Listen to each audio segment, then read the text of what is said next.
Sweet little Colorado sweetness. Hi, Shira. Wait, let me point out a few things before I start talking. Please acknowledge these flowers. Look, let me put my hand right here like I'm holding them. Y'all see them pretty flowers? Y'all know I'm in love with flowers and blooming, and my flowers blooming. Y'all in love with that too? Hi, honey. So first we got these pretty flowers, right?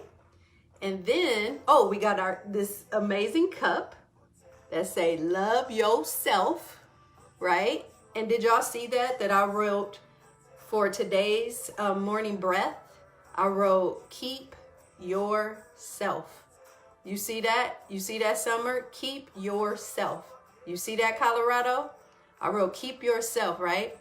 So I also wrote put down what you're carrying, right?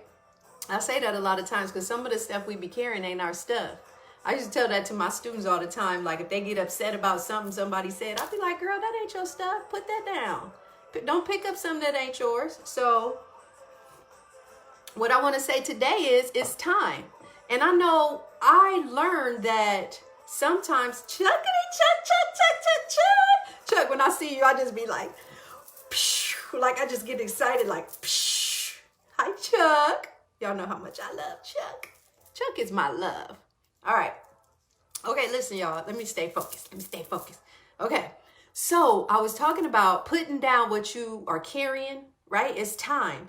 And a lot of times I might say that to people or, hi, Kylie. Oh, y'all just making me so happy today. I'm just blooming. Okay. I tell people, I make statements like, girl, put that down. That's not yours to carry. Or go sit with yourself. Or I just make all these statements that I realize that for some people that may seem really abstract or kind of broad. And so today I wanted to talk to y'all about just how you can do this, just how you can get this in action, how you can keep yourself, how you can chase you, how you can put down what you're carrying, right? So I want to talk about mirror neurons, and then I want to talk about meditation. And if we have time, I want to get to mudras. Some of y'all probably see me hit these mudras all the time. I always hit this chin mudra or giant mudra. And so, is it Gaian mudra? It's Gaian mudra. I don't know why I'll be messing up words sometimes. Okay, so chin mudra and Gaian mudra. This is the same thing, actually. But I always hit this all the time. What's up, Huey? So, hey, CC. Okay, y'all. So let me stay focused. Y'all just popping up in here singing good stuff to me, and it makes my heart so happy. Okay, so keep yourself. First, I want to start with mirror neurons and talk about mirror neurons. And then I want to talk about meditation and mudras, if we get to mudras. Otherwise, I'll save it for tomorrow, right? Okay, so here's what I wrote during y'all know in the morning, I'll be having my morning meditation. And then I get all these words in my mind. So today I want to talk about mirror neurons and meditation. So this morning I was just flowing, writing this stuff about mirror neurons. So let me tell y'all about mirror neurons. Y'all know how I feel about the brain and all the neuroscience and all the amazingness that we are, right? So mirror neurons are a set of neurons that are found in multiple areas of our brain, right, y'all? And they light up when we feel emotions or when we complete certain tasks. So not only do they light up, so these areas of our brain, not only do they light up when we experience it, but they light up when you see another person experience it. So say, for example, I'm watching you and you're eating some chocolate. Y'all know how I feel about dark chocolate. I'm watching you and my mirror neurons will start firing as if I'm eating the dark chocolate. Like if you got some dark chocolate in front of me, what's up, brother? J Miles. If you sitting and eating some dark chocolate in front of me, my mirror neurons will fire as if I'm eating them. So mirror neurons are so powerful, y'all. Let me just tell you, when I tell you put down what you're carrying, a lot of times we picking up stuff that ain't ours. And a lot of times that's related to these mirror neurons and us looking at stuff that, or watching stuff or seeing stuff that ain't even none for us to be paying attention to. Y'all paying attention to the wrong thing, worried about the wrong thing sometimes. And it creates stress in us. So let me keep talking about these mirror neurons, right, y'all? So if I'm watching you and you are riding a bike and you riding that bike and then out of nowhere, boom, you fall. Do y'all feel that? Like sometimes you see somebody fall, or you see somebody just run into something. We all do this little flinch, like we be like, ooh. Or a lot of times if I see something happening and somebody like sailing along or something and somebody just get hit, we go, oh, right? So we do that because of mirror neurons. Aren't we magical, y'all? Because of mirror neurons, it's the same things in our brains, the same areas of our brains will fire just like it happened to us. Y'all get that?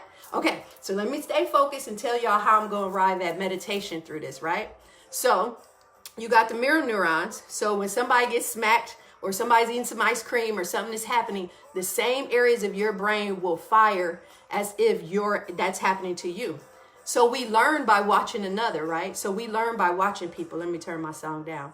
So just like children, think about children or toddlers and how they learn by imitation. It's because of their mirror neurons, those areas of their brain will fire. So think about, I always used to tell Rob this all the time, especially when it comes to little boys and how they'll watch other male figures. Like, I just think it's amazing how they'll watch and do exactly what they do. And I used to see it with my daughters, right? So things that I used to do, they would do it exactly how I do it or say it just like I say it, right? So y'all think about how powerful you are in relation to other people and mirror neurons. So for example, I'm gonna give y'all this example. When I am meditating, when I sit in meditation or when I see one of y'all meditating, by watching you meditate, areas of my brain will start firing as if it's happening to me. So that means, Brother J. Miles, when I look at pictures of you meditating and you're sitting here in meditation, by just looking at you in meditation, I am having an actual response in my brain and my body. So y'all, what does that mean? Y'all got to take responsibility for how you show up in this world, right?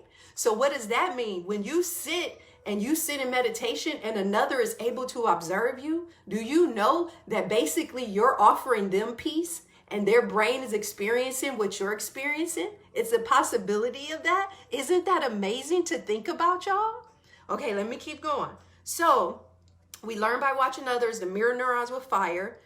We can lower our stress levels. So we need to guard what we feed our souls through our eyes, right? What does that mean? We need to guard the things we look at because of mirror neurons, those things can happen. And I know I talked about this before in the past, but just like y'all, I never watch horror movies. I've never done that and never will. But anytime you're watching some form of violence, so we're having an actual neurological response when we're watching somebody that's being violated or some form of violence or something that's happening and it's a negative experience. Our bodies, we are feeling it as if it's happening to us personally. Do y'all get what I'm saying? So that's why we got to be careful what we feed our souls, right? That's why we got to be very careful what we feed our souls because we don't want to activate those stress responses within us.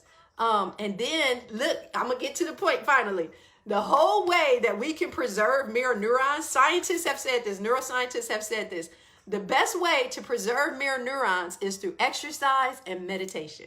Right, y'all? So through exercise, especially group exercise. So there it is again, y'all. Think about how it always seems like it's easier or you're more powerful doing group exercise instead of working out alone. It's because of those mirror neurons. So if I'm working out with you and we're all in a group and I see you killing it, then my brain like, I got to kill it too. Do y'all get that? I don't know about y'all, but anytime I'm working out, if I'm working out with my husband or whoever, if they over here killing it, I'm like, shoot, let me kill it too.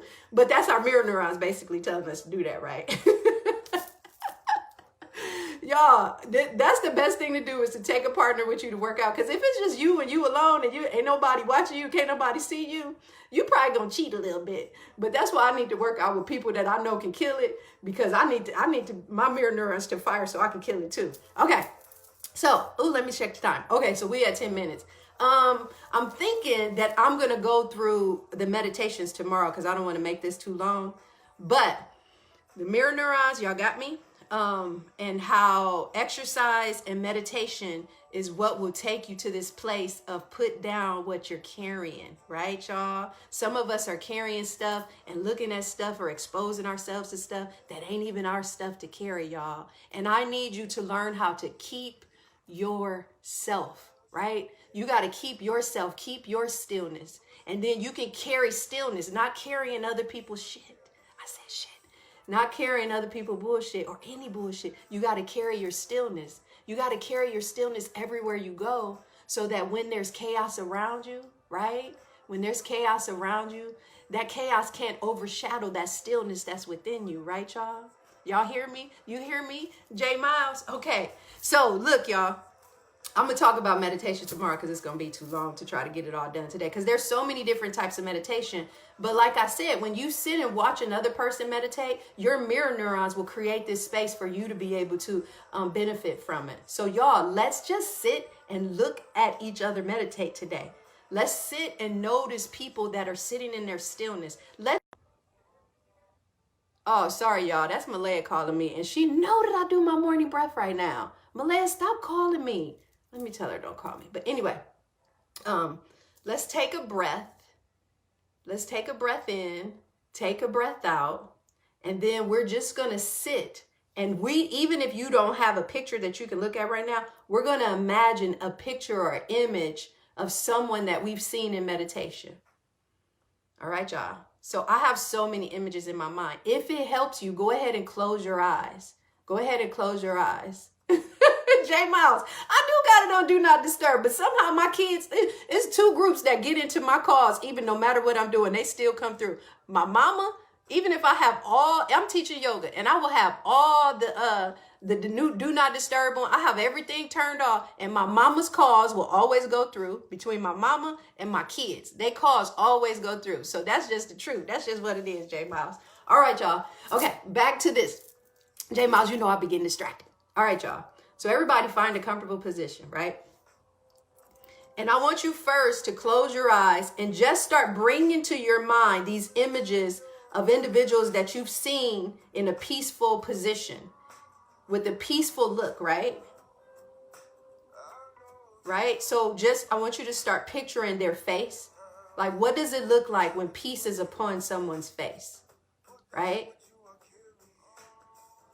So everybody picture that in your mind, right? Allow these different areas of your brain to be activated right now as you imagine seeing someone in meditation or someone at peace.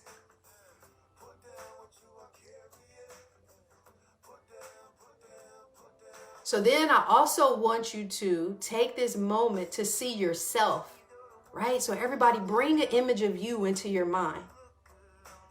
And bring an image of when you are at your most calm and peaceful space and self. All right? So see yourself. Notice yourself. Notice where you are. Perhaps there's a location, a space in your house, or maybe a tree outside, or a location that you just absolutely, absolutely find calm there.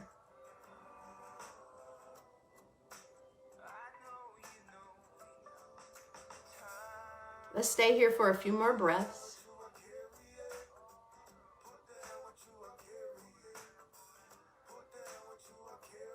Everybody notice your breath. Notice that right now we're experiencing a collective breath and how powerful it is. And it takes us back to that experience of 1 + 1 = infinity. When you're breathing together, I'm breathing together. When we are breathing together, 1 + 1 doesn't equal 2, it equals infinity.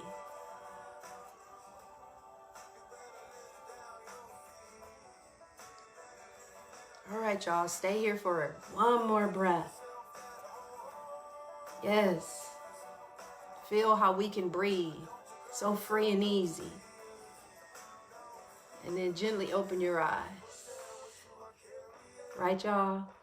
Don't that feel good? Let's place our hands on our heart. Y'all remember what I said about placing your hand on your heart?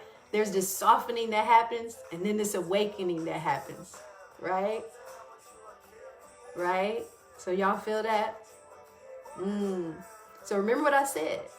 Put down what you're carrying, because a lot of y'all carrying stuff that ain't yours. And then start noticing those people, those images, those things around you that bring you peace. Okay? I miss you too, Katie Lewis. Girl, Katie, sweet girl. All right, y'all. It's 10:15. I got to get off here. I got a big day ahead of me. I don't know what y'all got to do, but I got a lot of stuff to do. But I'm going to keep bringing that peace, that stillness to me. So keep yourself. You hear me, Piff? Keep yourself. All right? All right, Brother Bruce. See y'all.